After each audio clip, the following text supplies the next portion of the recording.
الحمد لله نحمده ونستعينه ونستغفره ونؤمن به ونتوكل عليه ونعوذ بالله من شرور أنفسنا ومن سيئات أعمالنا من يهده الله فلا مضل له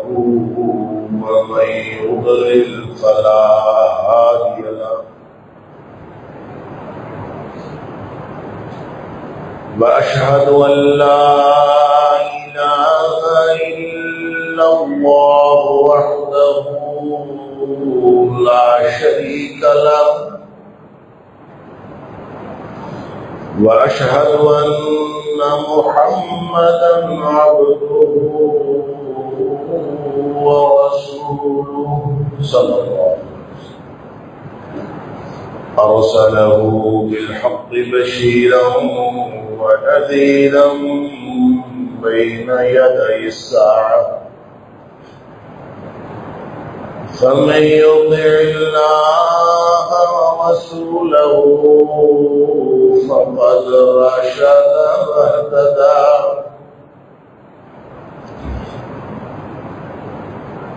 ومن يعص الله ورسوله فقد ضل وغوى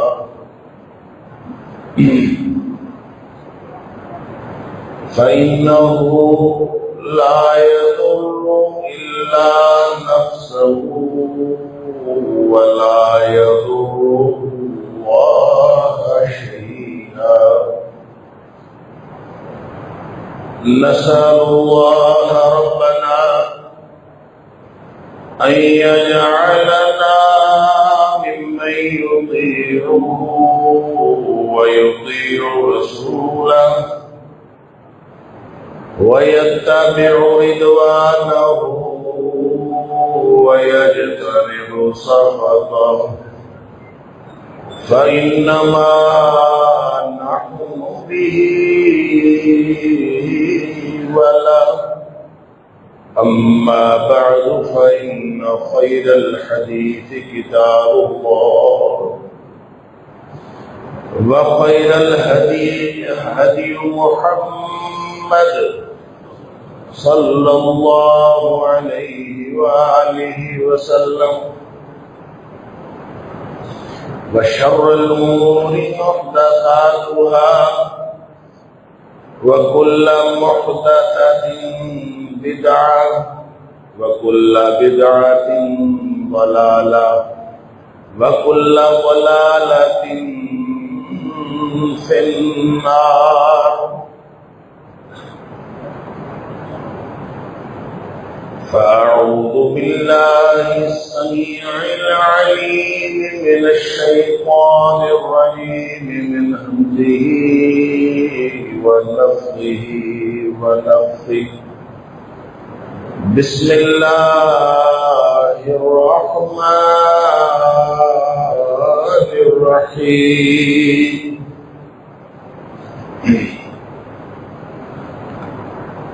تلك أمة قد خلت لها ما كسبت ولكم ما كسبتم ولا تسألون عما كانوا يعملون.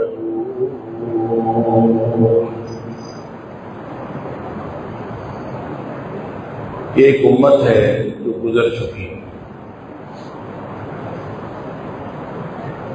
اور ان کے لیے وہی کچھ ہے جو انہوں نے کمایا.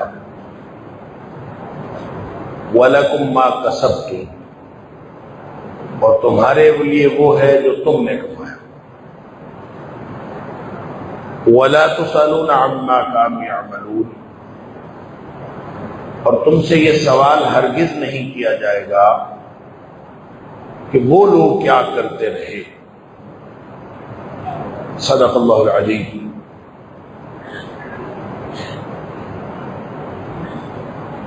اللہ نے یہ جو کائنات بنائی ہے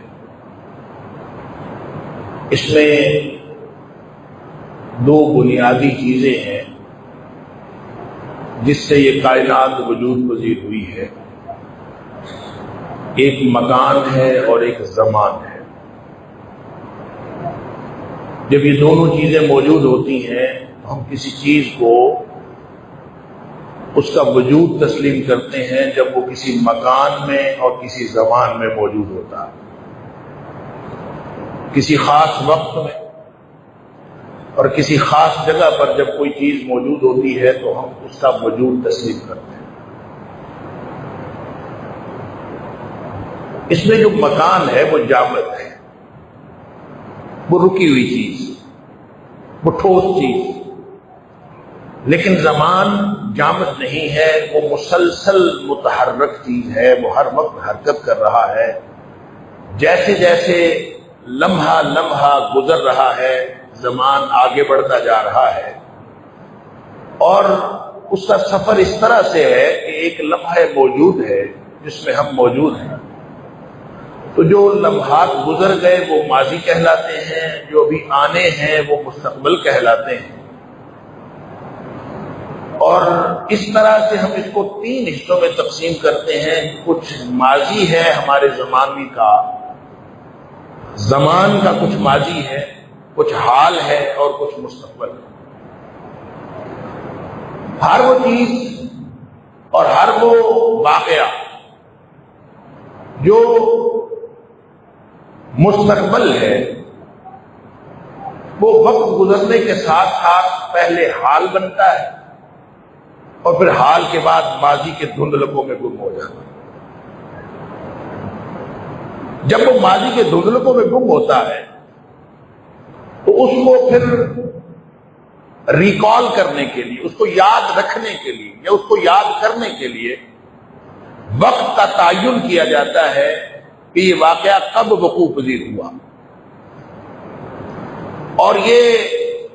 اس کے لیے باقاعدہ ایک علم وجود میں آ گیا کہ جتنے واقعات ماضی میں ظہور پذیر ہوتے رہے ان واقعات کی تعیین کے لیے، ان کے وقت کی تعیین کے لیے اور پھر واقعات کی ترتیب کے لیے اور ان کی تنظیم کے لیے ایک خاص علم وجود پذیر ہوا۔ اس علم کو علم تاریخ کہا جاتا ہے۔ یہ تاریخ کا علم ہے کہ جہاں آپ واقعات کے وقوع پذیر ہونے کے وقت کا تعین بھی کرتے ہیں، اس کی ابتدا اور انتہا کی بات بھی کرتے ہیں، پھر دوسرے واقعات کے ساتھ اس کا موازنہ بھی کرتے ہیں، اور پھر آپ اس نتیجے پہ پہنچتے ہیں کہ واقعات کی ترتیب اور تنظیم جو ہے وہ ماضی میں اس طرح سے تھی۔ وہ صحیح ہو یا غلط ہو، اس کا تعلق ماضی کے ساتھ، اور ماضی یہ کہا جاتا ہے کہ قومیں جو ماضی کو بھول جاتی ہے وہ اپنا مستقبل سنوار نہیں سکتی۔ اس کی وجہ یہ ہے کہ ماضی کے واقعات کے اندر بہت سارا سامان عبرت موجود ہوتا ہے، اس کے اندر بہت ساری ایسی ہدایت کی باتیں ہوتی ہیں، ایسے ہدایت کے پہلو ہوتے ہیں کہ اگر آپ ان کو بھول جائیں گے تو آپ مستقبل میں اپنے وجود کے بقا کے لیے کچھ کر نہیں سکتے، اور اس کو کرنے کے لیے ضروری ہے کہ آپ اپنے ماضی کو یاد رکھیں۔ لہذا تاریخ جو ہے وہ اپنے آپ کو دہراتی بھی ہے، یہ فقرہ بھی آپ نے بڑا عام سنا ہوگا،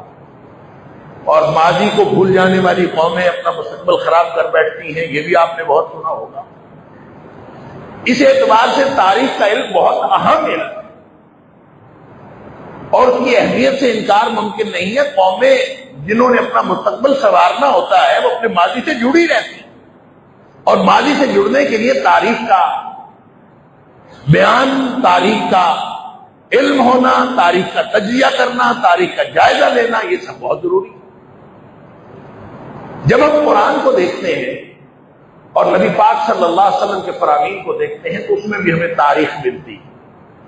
قرآن کے اندر تاریخ بیان ہوئی ہے، باقاعدہ ایک علم ہے جس کو شاہ ولی اللہ نے تذکیر بایام اللہ کہا، ایک نام دیا تذکیر بایام اللہ، کہ اللہ کے قرآن میں کچھ آیات ایسی ہیں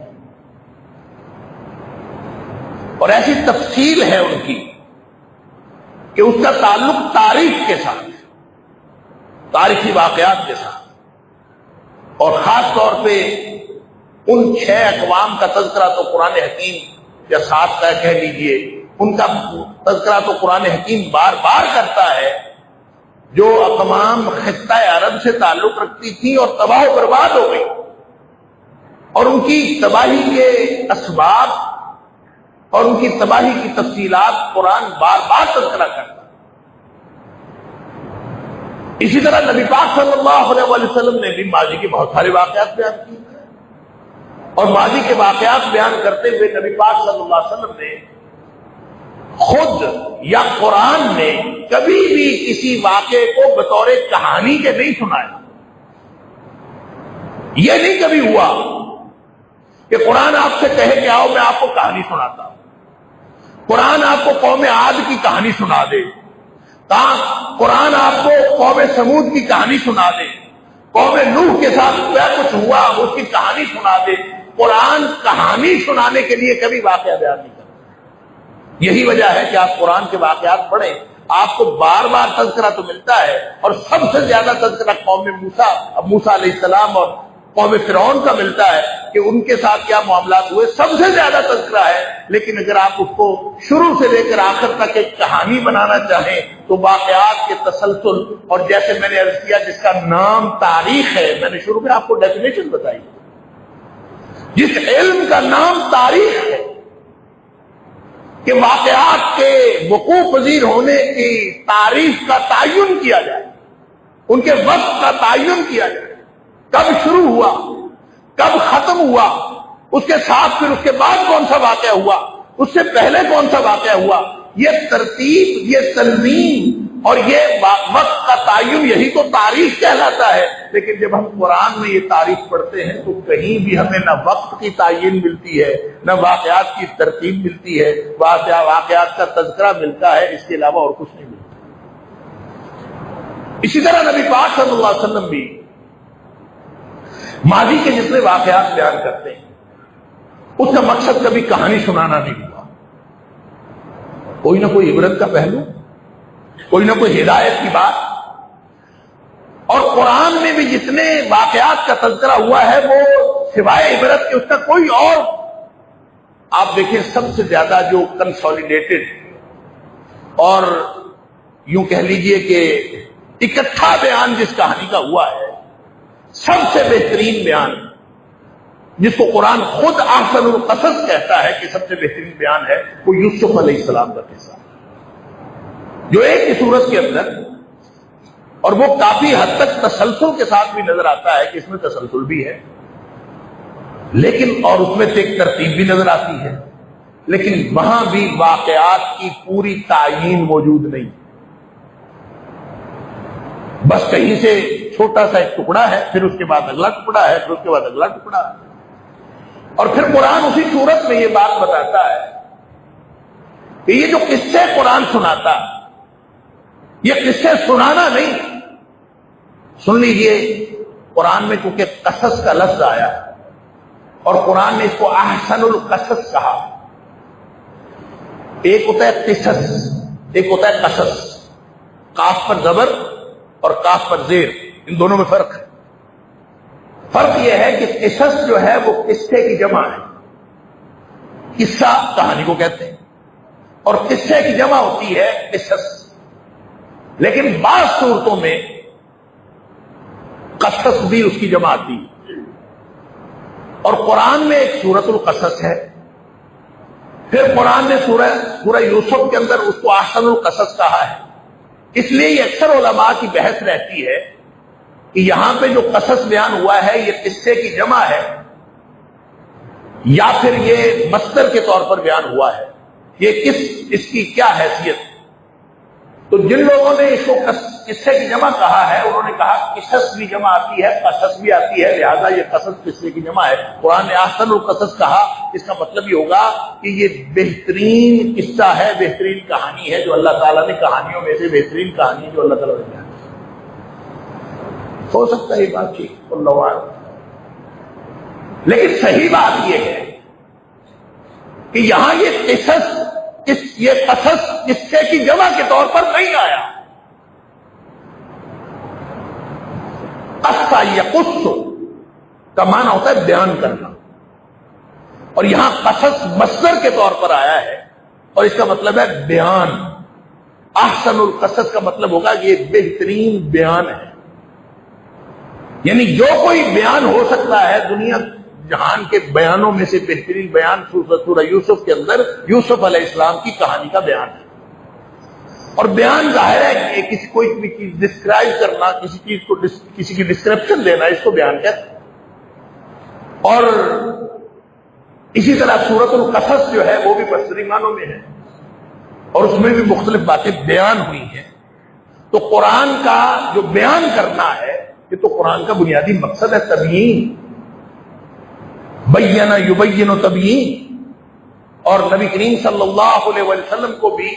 یہی ڈیوٹی سونپی گئی تھی۔ قرآن خود بھی تبیین فرماتا ہے اور نبی پاک صلی اللہ علیہ وسلم کو بھی یہ ڈیوٹی دی گئی تھی کہ وَأَنزَلْنَا إِلَيْكَ الذِّكْرَ لِتُبَيِّنَ لِلنَّاسِ مَا نُزِّلَ إِلَيْهِمْ۔ اے حبیب صلی اللہ علیہ وسلم، آپ کے اوپر یہ قرآن ہم نے نازل کیا ہے تاکہ آپ لوگوں کے اوپر واضح کر دیں۔ تو بیان کا مطلب ہوتا ہے واضح کرنا،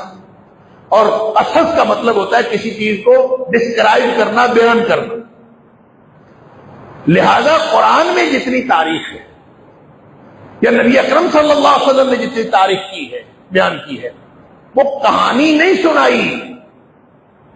وہ کچھ حقائق کا بیان کیا ہے، کچھ حقائق کو بیان کیا ہے، اور اس کا مقصد کہانی سنانا تھا ہی نہیں، وقت کی تعیین اس کا مقصد تھا ہی نہیں۔ یہی وجہ ہے کہ آج تک جو ہے آپ جب تاریخ مرتب کرتے ہیں تو تاریخ کے واقعات کی آپ تعیین نہیں کر سکتے کہ کب پہلا ہوا کب بعد میں ہوا، حتیٰ کہ نبی اکرم صلی اللہ علیہ وسلم کی سیرت کے واقعات، سیرت کے اندر بھی دو طرح کے واقعات، ایک وہ سیرت جو قرآن اور حدیث سے لی گئی ہے۔ نبی پاک صلی اللہ علیہ وسلم کی سیرت قرآن بھی تو بیان کرتا ہے، نبی پاک صلی اللہ علیہ وسلم کی سیرت احادیث کے اندر بیان ہوئی ہے، بخاری شریف کے اندر سیرت بیان ہوئی ہے۔ لہذا وہ جو قرآن اور حدیث سے اخذ ہوتی ہے نبی پاک صلی اللہ علیہ وسلم کی سیرت، وہ تو صحیح ہے، اس کے اندر تو ترتیب ہے، اس کے اندر وضاحت ہے، لیکن جو سیرت نبی پاک صلی اللہ علیہ وسلم کی قرآن اور حدیث میں بیان نہیں ہوئی بلکہ تاریخ کا حصہ ہے، علم تاریخ کا حصہ ہے، جس میں وقت کی تعیین، وقت کا، اس کا کسی واقعے کا ابتدا، واقعے کی انتہا، واقعات کی ترتیب، واقعات کی تنظیم، جس کا اس علم کے ساتھ تعلق ہے، آپ دیکھتے ہیں کہ سیرت کے واقعات کے اندر بھی اختلاف موجود ہے، اور یہ وہ واقعات ہیں جو تاریخ سے، علم تاریخ سے تعلق رکھتے ہیں۔ لہذا جب آپ سیرت کے طالب علموں سے پوچھیں کہ نبی پاک صلی اللہ علیہ وسلم کی جو سیرت بیان ہوئی ہے، جو سیرت ترتیب دی گئی ہے، یہ حدیث کے اسلوب پر ہوئی ہے یا تاریخ کے اسلوب پر ہوئی ہے، تو یہ طلبہ علم کو یہ سوال کنفیوز کر دیتا، وہ کنفیوز ہو جاتے ہیں، پتہ نہیں اب اگر کہہ دیں حدیث کے اسلوب پر ہوئی ہے تو پھر واقعات کے اندر اختلاف کیسا، اور اگر ہم کہہ دیں کہ یہ تاریخ کے اسلوب پر ہوئی ہے تو پھر نبی پاک صلی اللہ علیہ وسلم کی سیرت کی استنادی حیثیت مشکوک ہو جاتی۔ لہذا یہ سوال اگر آپ کسی طالب علم سے کریں تو وہ کنفیوز ہو جائے گا کہ میں اس کا کیا جواب دوں۔ اور صحیح بات یہ ہے کہ نبی پاک صلی اللہ علیہ وسلم کی سیرت کا وہ حصہ جس کا تعلق ہماری ہدایت کے ساتھ تھا، وہ ساری کی ساری قرآن یا حدیث کے اندر بیان ہو چکی ہے، اور حدیث کے اسلوب پر ہوئی، اس کے اندر کوئی فرق نہیں ہے اتھینٹسٹی اور اس کی استنادی حیثیت کے اندر۔ لیکن کچھ حصہ وہ ہے جو واقعات ہے واقعات کی تعیین کی گئی ہے، اس کی ترتیب لگائی گئی ہے، لہذا اس ترتیب کے اندر تقدیم تاخیر ممکن ہے، اس کے اندر ہو سکتا ہے۔ لہذا وہ جو حصہ ہے وہ تاریخی اسلوب پر بیان ہوا ہے، اور وہ جو تاریخی اسلوب پر بیان ہوا ہے اس کے اندر ہمارے لیے کوئی ایسی ہدایت کی بات نہیں ہے کہ ہم اگر اس کو اس واقعے کو پہلے مان لیں یا اس کو بعد میں مان لیں، کسی واقعے کو تسلیم کر لیں یا اس کے استنادی حیثیت نہ ہونے کی وجہ سے نہ تسلیم کر لیں، تو اس سے کوئی فرق نہیں پڑتا۔ جس سے فرق پڑتا تھا وہ اللہ نے قرآن میں بیان کر دی ہے، اور اللہ کریم نے، اللہ کے رسول صلی اللہ علیہ وسلم نے خود احادیث کے اندر، اور آپ کے جو راوی تھے انہوں نے نبی کریم صلی اللہ علیہ وسلم کی انہی حدیثی اسلوب کے تحت اور حدیث کے استنادی اصولوں کے تحت وہ نبی پاک صلی اللہ علیہ وسلم کی سیرت مرتب کر دی، لہذا اس میں کوئی فرق نہیں۔ اب جو بات میں اصل میں عرض کرنا چاہتا ہوں وہ یہ ہے کہ چاہے قرآن کی تاریخ ہو، وہ بھی اصل میں ڈسکرپشن ہے، بیان ہے، اور چاہے نبی پاک صلی اللہ علیہ وسلم کی سیرت ہو یا نبی پاک صلی اللہ علیہ وسلم کے فرامین کے اندر ما قبل کی کے واقعات بیان کیے ہوئے گئے ہوں، دونوں کا مقصد ایک ہے، اور وہ صرف اور صرف ہدایت، نصیحت اور عبرت کے پہلو ہیں جو اس میں سے نکلتے ہیں، وہ بتانا مقصد ہے۔ اللہ تعالیٰ نے قرآن میں خود کہا سورہ یوسف کے اندر، لقد کان فی قصصہم عبرۃ لأولی الالباب، عقل والوں کے لیے اس میں عبرت ہے۔ قرآن جو بھی بیان کرتا ہے لقد کان فی قصصہم، اور یہاں بھی قصصہم نہیں کہا، قصوں کے اندر نہیں، کہانیوں کے اندر نہیں، فی قصصہم، ان کے بیان کے اندر جہاں کہیں واقعہ بیان ہوا ہے، چاہے وہ یوسف علیہ السلام کا واقعہ بیان ہو، چاہے وہ واقعہ ان اقوام کے واقعات ہوں جو قومیں تباہ و برباد ہو گئی، وہ صرف اس لیے قرآن نے بیان کیے ہیں کہ لقد کان فی قصصہم عبرۃ لأولی الالباب، عقل والوں کے لیے اس کے اندر عبرت کا سامان ہے، عبرت اور نصیحت کا سامان ہے، اس کے علاوہ اس کے اندر کچھ نہیں۔ اور اگر میں اور آپ ہم سب مل کے بیٹھ جائیں، تاریخ کے واقعات کے اوپر بحث شروع کر دیں، میں کہوں یہ واقعہ فلاں وقت شروع ہوا تھا، آپ کہیں نہیں فلاں وقت نہیں شروع ہوا تھا، یہ تو فلاں وقت شروع ہوا تھا، میں کہوں یہ فلاں وقت مکمل ہوا تھا، آپ کہیں نہیں یہ فلاں وقت مکمل نہیں ہوا، یہ تو کسی دوسرے وقت میں مکمل ہوا تھا، ہم یہ آپس میں بحث شروع کر دیں تو اس کا تعلق نہ قرآن کے علم تاریخ سے ہے، نہ نبی پاک صلی اللہ علیہ وسلم کے بتائے ہوئے علم تاریخ سے۔ یہ علم تاریخ یہ ماضی کا حصہ بن چکا، اس کے لیے قرآن ہمیں اصول دیتا ہے، تلک امت قد خلت، یہ امت گزر چکی، واقعہ گزر گیا، وہ اپنا وقت گزار چکے، اچھے تھے تو گزر گئے، برے تھے تو گزر گئے۔ اللہ اکبر، لہا ما کسبت، ان کے جو اعمال جو انہوں نے کیے ہیں وہ اپنے ساتھ لے، جس امت نے جو عمل کیا وہ اپنے ساتھ لے گئی۔ اللہ اکبر، وَلَكُمْ مَا كَسَبْتُمْ، تمہارے اعمال تمہارے لیے، جو تم کر رہے ہو یہ اعمال تمہارے لیے۔ اس کا مطلب یہ ہوا کہ تاریخ کے کیا ہوا کوئی عمل، تاریخ میں بیان ہونے والا کوئی واقعہ، اس کی وجہ سے تمہارے اعمال کے اوپر کوئی فرق نہیں پڑنا چاہیے۔ وہ ایک واقعہ ہے، وہ ختم ہو چکا، تاریخ کا حصہ بن گیا، اور آپ اس کو بنیاد بنا کے اپنے عمل کی بنیاد رکھیں، اور آپ اس تاریخ کے واقعے کی وجہ سے اپنا صرف عمل کی بنیاد نہ رکھیں بلکہ پورا مسئلہ کھڑا کر دیں۔ قرآن کی یہ تعلیم نہیں، قرآن کی تعلیم ہے تلک امت قد خلت لہا ما کسبت، امت گزر گئی، انہوں نے جو کیا وہ ان کے ساتھ چلا گیا۔ وَلَكُمْ مَا كَسَبْتُمْ، تمہارے اعمال، تم اپنے اعمال کی فکر کرو، ان کے اعمال کی فکر نہ کرو۔ وہ اعمال گزر گئے، ان کے اعمال کی فکر نہ کرو، وہ اچھے تھے کہ برے تھے۔ ہاں اگر ذکر کرنا ہو تو ایک حدیث ہے جس کے بارے میں بھی بعض اوقات اس کی استناد کی بحث چلتی ہے کہ وہ سندن صحیح ہے یا اس کے اندر بھی کوئی ضعف ہے، کہ اذکروا محاسن موتاکم، کہ اگر آپ نے تذکرہ کرنا ہو کسی گزرے ہوئے آدمی کا، فوت شدہ آدمی کا، فوت ہو گیا ہے، اس دنیا سے چلا گیا ہے، ویسے اصول تو یہ ہے کہ تلک امۃ قد خلت لہا ما کسبت، ان کے اعمال پر بحث نہیں کرتے، وہ اپنے اعمال اپنے ساتھ لے گئے۔ ہاں اگر ذکر کرنا ہو تو اذکروا محاسن موتاکم، اپنے گزرے ہوئے لوگوں کی اچھی باتیں کر سکو تو وہ یاد کیا کرو۔ اذکروا محاسن موتاکم، سبحان اللہ، اچھی اچھی باتیں، خوبصورت باتیں، اچھائی کی باتیں، نیکی کی باتیں، وہ اگر آپ کر سکتے ہو تو ان کے بارے میں کرو، وگرنہ بری بات ان کے بارے میں نہیں کرنی۔ اللہ اکبر، یہ تو تھی تاریخ کے بارے میں قرآن کی تعریف اور نبی پاک صلی اللہ علیہ وسلم کی تعریف کہ آپ نے اس کے بارے میں کچھ نہیں کرنا، ولا، اور فرمایا ولا تسالون عما كانوا يعملون،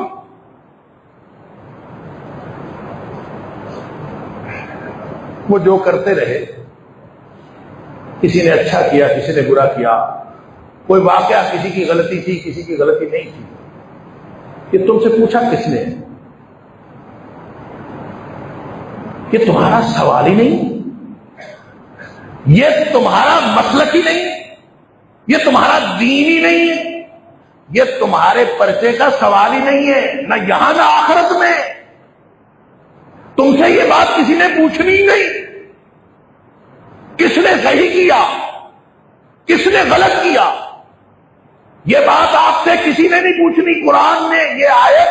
2 مرتبہ دہرائی ہے، قرآن نے ایگزیکٹلی وہی آیت، بغیر کسی شوشے کی تبدیلی کے۔ آیت نمبر 134 سورہ بقرہ اور آیت نمبر 141 سورہ بقرہ، یہ دونوں آیات یہ سیم، تلک امۃ قد خلت لہا ما کسبت ولکم ما کسبتم ولا تسالون عما كانوا يعملون، یہ امت گزر گئی اور جو گزر گیا ہے اس کو چھوڑ دیجیے، وہ اپنے اعمال اپنے ساتھ لے گیا، اچھا تھا یا برا تھا وہ اپنے ساتھ لے گیا۔ آپ نے اگر کوئی اچھی بات کسی کی کرنی ہے، اگر ہے کوئی اس کی اچھی بات تو کر لو، اذکروا محاسن موتاکم، اگر کرنی ہے کوئی اچھی بات کر لو، وگرنہ اس کی بات ہی نہ کرو۔ تم سے پوچھا کس نے ہے؟ ولا تسالون عما كانوا يعملون، قبر کے اندر بھی جو سوال پوچھے جانے ہیں اس میں یہ نہیں پوچھا جانا کہ یہ ماضی میں کیا ہوا تھا، اس لیے کہ ہم اس کے ذمہ دار نہیں ہیں، ہم اپنے اعمال کے ذمہ دار ہیں۔ جو آج ماضی بن رہا ہے، آج جو ہمارے ہاتھوں تاریخ بن رہی ہے، آج میں یہاں پہ موجود ہوں، آپ یہاں پہ موجود ہیں، یہ تاریخ بن رہی ہے، ہماری زندگی تاریخ کا حصہ ہو جائے گی۔ تم اپنے اعمال کی فکر کرو، وَلَكُمْ مَا كَسَبْتُمْ، جو گزرے ہوئے واقعات ہیں، گزرے ہوئی باتیں، اللہ تعالیٰ معاف فرمائے۔ ہم نے یہ پتہ نہیں کہاں سے، قبر کے اندر سوال کیا ہے؟ من ربک، ما دینک، من نبیک، اللہ اکبر، تیرا رب کون ہے، تیرا نبی کون ہے، اور تیرا دین کیا ہے؟ کہیں یہ سوال ہے کہ ماضی کے لوگوں نے کیا کیا؟ یہ تو سوال موجود نہیں۔ پھر آپ آخرت کے جتنے سوالات ہیں ان سارے سوالات کی فہرست بنا لیں۔ قرآن نے آپ کو گارنٹی دے دی ہے کہ وَلَا تُسْأَلُونَ عَمَّا كَانُوا يَعْمَلُونَ، جو وہ کرتے رہے آپ سے نہیں پوچھا جائے گا۔ تو پھر اس بات کی ضرورت کہاں سے آ گئی کہ کیا جاہل، کیا عالم، کیا پڑھے لکھے، کیا کم پڑھے لکھے اور کیا عالم نما ایک ہاہاکار مچی ہے، فلاں ٹھیک تھا، فلاں غلط تھا، فلاں نے فلاں کے حق میں لکھ دیا وہ اچھا ہے، فلاں نے فلاں کے خلاف لکھ دیا وہ برا ہے۔ آپ نے پوری تاریخ کی بنیاد پر حق اور باطل کا فیصلہ کر لیا اور حق اور باطل کے فیصلے کرنے شروع کر دیے. یہ آپ کو کس نے اختیار دیا؟ فلاں عالم نے لکھ دیا، جتنا مرضی نیک ہے، جتنا مرضی متقی ہے، اس کی کسی کتاب کا ترجمہ دیکھ لیا، اس کی کسی کتاب کے ترجمے کو بنیاد بنا لیا کہ چونکہ وہ کتاب تاریخ کی ہے، اس کے اندر ترجمے کا معاملہ ہے، لہذا ایک پورا سوشل میڈیا اور پوری ایک لہر چلی، پوری ایک کمپین چلی کہ نہ کوئی دیکھتا ہے کہ کوئی نمازی کتنا ہے، نہ کوئی دیکھتا ہے کہ حاجی کتنا ہے، نہ کوئی دیکھتا ہے کہ اس کے اعمال کتنے ہیں، نہ کوئی دیکھتا ہے کہ وہ صاحب تقویٰ کتنا ہے. بس اس نے فلاں کے بارے میں یہ بات کر دی، لہذا اس کا مطلب ہے یہ تو فلاں ہے، اس کے اوپر فتوے جڑ دیے جاتے ہیں اور حق اور باطل کا فیصلہ کر دیا جاتا ہے. قیامت والے دن ہم اللہ کو کیا جواب دیں؟ اللہ تعالیٰ فرماتا ہے وَلَا تُسْأَلُونَ عَمَّا كَانُوا يَعْمَلُونَ. تم جس بات پہ ایک دوسرے کے اوپر سیخ پا ہو رہے تھے، تم نے جس بات پہ ایک دوسرے کے اوپر حق اور باطل کے فتوے جڑ دیے تھے، ان کے بارے میں تو تم سے پوچھا ہی نہیں جانا، لیکن یہ جو فتویٰ تم نے جڑا ہے نا، اس کے بارے میں ضرور پوچھا جائے گا. یہ تمہارا اپنا عمل ہے، یہ تمہارا عمل ہے. تم نے اگر کسی کو کہا کہ وہ کافر ہو گیا تو پتہ ہے کتنا بڑا جرم کیا تم نے. اتنا بڑا جرم کیا کہ نبی کریم صلی اللہ علیہ وسلم نے فرمایا اگر کسی نے کسی کو کافر کہہ دیا، یہ ہمارا اپنا عمل ہے، اس کے بارے میں ہم پکڑے جائیں. نبی پاک صلی اللہ علیہ وسلم فرماتے ہیں کہ جس نے کسی کو کافر کہہ دیا، من قال لاخیہ کافرا، کسی نے اپنے بھائی کو، مسلمان کو کافر کہہ دیا، اس کو کوئی اس کی بات نہیں پسند آئی، تاریخ پر تبصرہ نہیں پسند آیا، کوئی وجہ ہو گئی، وہ کہتا ہے یہ تو کافر. انا للہ و انا الیہ. نبی کریم صلی اللہ علیہ وسلم فرماتے ہیں فقد باء احدہما، ان دونوں میں سے ایک کافر ہو گیا. کہا ایک نے دوسرے کو ہے، وجہ اس کی کوئی بنائی ہے، کوئی اس نے تاریخ کے واقعے پر تبصرہ کیا ہوگا، کوئی معاملہ ہوا ہوگا، اس نے اس کو کہا ہے. لیکن نبی پاک صلی اللہ علیہ وسلم فرماتے ہیں کہنے والا اور جس کو کہا جا رہا ہے دونوں میں سے ایک کافر ضرور ہو گیا. اگر تو وہ کافر ہے واقعی جس کو کہا جا رہا ہے تو پھر تو وہ کافر ہے، اور اگر وہ کافر نہیں ہے تو کہنے والا کافر ہو گیا. اللہ اکبر، کتنا خطرناک معاملہ ہے. اور ہم نے اس کو باغیچہ اطفال بنایا ہوا ہے. ہم نے ایک بالکل عام سی روش بنائی دی ہے، کافر کہنا اور لعنت کرنا. انا للہ و انا الیہ راجعون. یہ تو ایسی ایک عام روش ہے. اور پھر ایسے ایسے الفاظ ایک دوسرے کے لیے کہ آدمی پڑھ کے اس منبر کے اوپر وہ الفاظ دہرائے نہیں جا سکتے. اور لعنت یہ تو بڑی عام سی بات ہے، فلاں پہ لعنت، فلاں پہ لعنت، وہ کہتا ہے فلاں پہ لعنت، وہ کہتا ہے نہیں فلاں پہ لعنت، وہ کہتا ہے تجھ پہ لعنت. کیا سب پہ لعنت، جو یہ کہے وہ بھی، اس کی جو یہ نہ کہے اس پر بھی لعنت. کیا لعنت کا معاملہ بھی نبی کریم صلی اللہ علیہ وسلم فرماتے ہیں ایسا ہی ہے کہ جو شخص کسی کو لعنت کر دے نا، ہم تو ویسے کسی کو لعنت کرنی ہو تو وہ شخص ہونا بھی ضروری نہیں ہے. وہ چاہے کبھی پیچکس ٹھیک کام نہ کر رہا ہو تو ہم اس کے اوپر بھی لعنت کر دیتے ہیں. کوئی پرزہ کام نہ ٹھیک کر رہا ہو اس کے اوپر بھی لعنت، کوئی مشین کام نہ کرے اس کے اوپر بھی لعنت کر. نبی کریم صلی اللہ علیہ وسلم نے فرمایا کہ جب کوئی شخص کسی پر لعنت کرتا ہے نا تو لعنت ضائع نہیں ہوتی، لعنت آسمانوں کو چڑھ جاتی ہے،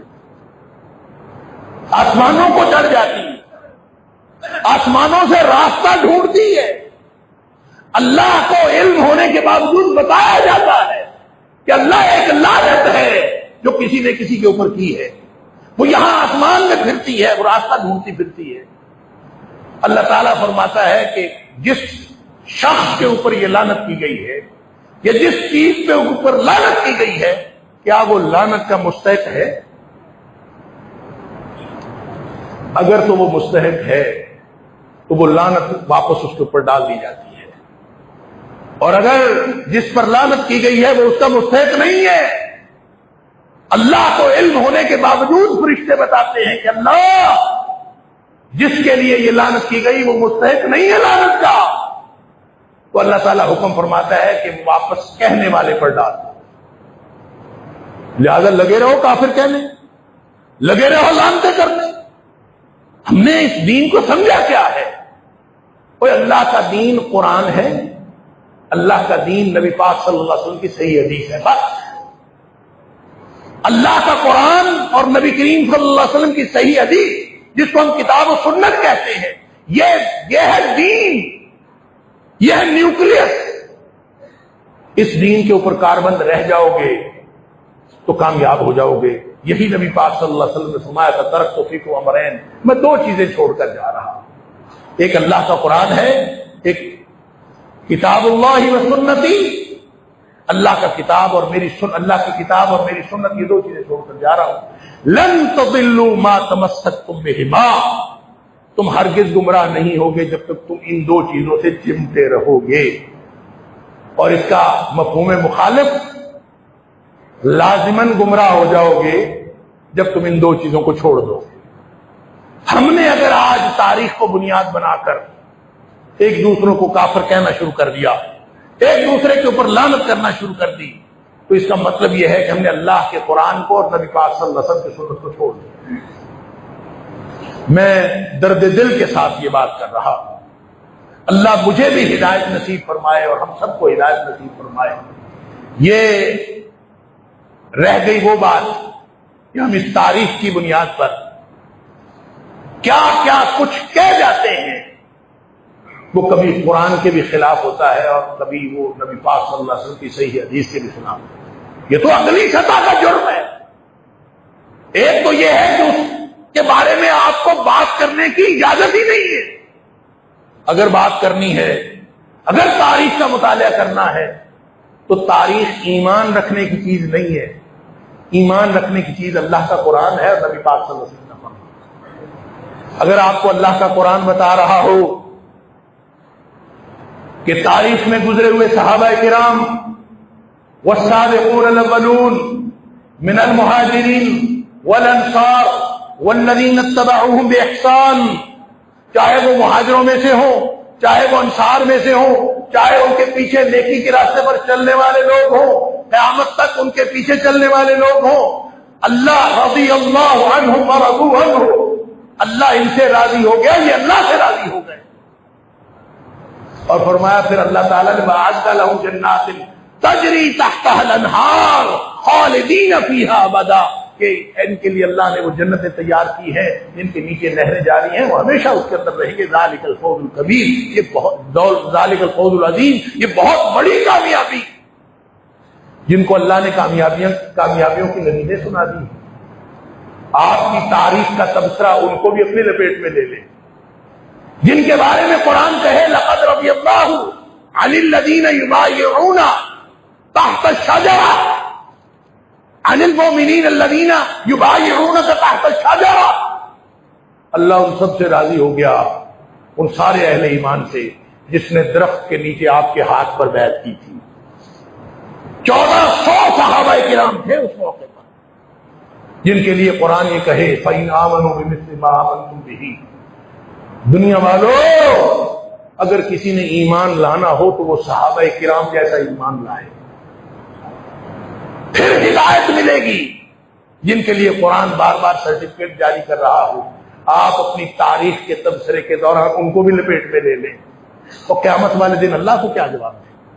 اللہ تعالیٰ مجھے اور آپ کو ہم سب کو ہدایت نصیب فرمائے. وآخر دعوانا الحمدللہ.